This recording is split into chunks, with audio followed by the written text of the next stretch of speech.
Καλημέρα, παιδιά, καλημέρα. Μ' ακούτε? Μόνοι μου μιλάω. Σας ακούμε. Καλημέρα. Κάποιος έχει πλακώσει το στόμα μου, φαίνεται. Για άνοιξτε κάμερες να βλεπόμαστε, έτσι δεν μιλάω σε τείχο. Σπύρο, για άνοιξτε κάμερα να σε βλέπω.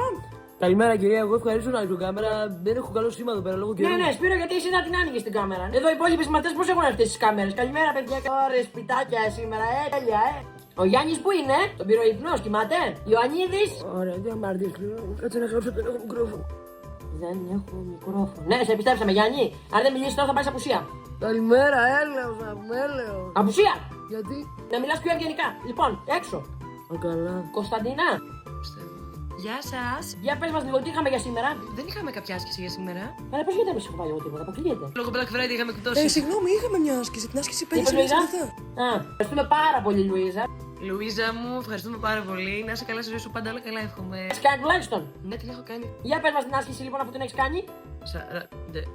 Ας. Μάνα μου δεν ακούγεσαι. Θα μας την πει ο Σπύρος στην εργασία. Α, ο Σπύρος δεν έχει μικρόφωνο, το ξέχασα.